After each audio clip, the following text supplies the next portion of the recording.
পূর্ণ শক্তিতে লড়াইয়ের প্রতিশ্রুতি দিয়ে গাজায় নতুন করে আবারও হামলা চালিয়েছে ইসরায়েল। মঙ্গলবার রাতভর ইসরায়েলের বিমান হামলায় ২৭ প্যালেস্টিনিয়ান নিহত হয়েছেন বলে জানিয়েছে গাজার স্বাস্থ্য মন্ত্রণালয়। গাজায় নতুন করে হামলা চালানোর পর থেকে এখনও পর্যন্ত নিহতের সংখ্যা বেড়ে দাঁড়িয়েছে ৪৩১। এদিকে গাজায় পুনরায় হামলা শুরুর নিন্দা জানিয়ে অবিলম্বে সামরিক অভিযান বন্ধের আহ্বান জানিয়েছেন চায়নার রাষ্ট্রদূত ফুং কং। অন্যদিকে হামলার প্রতিবাদে গাজার প্রতি সংহতি জানিয়ে বিভিন্ন দেশে বিক্ষোভ কর্মসূচি পালন করেছেন প্যালেস্টিনিয়ান পন্থীরা।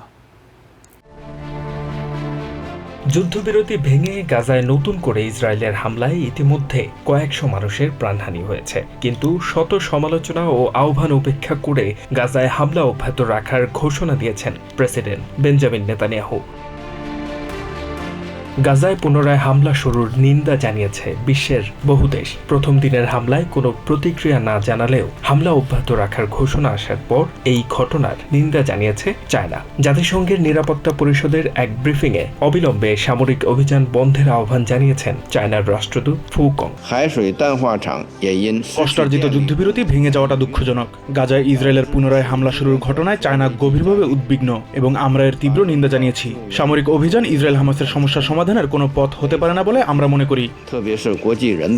এদিকে লাগাতার হামলার মাঝেও ইসরায়েলের সঙ্গে মধ্যপ্রাচ্যের দেশগুলোর শান্তি প্রতিষ্ঠার আশাবাদ ব্যক্ত করেছেন দেশটির পররাষ্ট্র মন্ত্রণালয়ের মহাপরিচালক ইরেন বার্তাল। বুধবার এক সংবাদ সম্মেলনে একথা বলেন তিনি।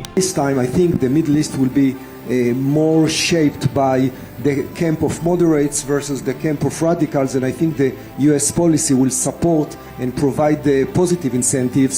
অন্যদিকে গাজায় পুনরায় আক্রমণ শুরু করার সিদ্ধান্ত নেয়ার পর মঙ্গলবার তেল আভিভের হাবিমা স্কয়ারের সামনে বিক্ষোভ করেন কয়েক হাজার ইসরায়েলি। তারা জিম্মিদের ফিরিয়ে আনার বিষয়ে অনিশ্চয়তা সৃষ্টি এবং নেতানিয়াহু ইসরায়েলের গণতান্ত্রিক ভিত্তি ধ্বংস করছে বলে অভিযোগ করেন। Netanyahu and the government, no matter what they're trying to prolong their grasp of the reins over Israel now. নির্বিচারে প্যালেস্টিনিয়ানদের হত্যার প্রতিবাদে বিশ্বের বিভিন্ন দেশে বিক্ষোভ করেছে সাধারণ মানুষ। জর্ডানের আম্মানে ইসরায়েল বিরোধী বিক্ষোভে অংশ নেন কয়েক হাজার মানুষ। এছাড়াও ফ্রান্সের প্যারিসে এই বর্বর হামলার প্রতিবাদে বিক্ষোভ কর্মসূচি পালন করেছেন কয়েকশো প্যালেস্টিনিয়ান পন্থী আন্দোলনকারী। Today we're here because we're angry. We're angry at the massacres in Palestine. We're angry at the continuation of the siege and the lack of food and water and medicine. HM. Ataullah, TVN 24 news desk.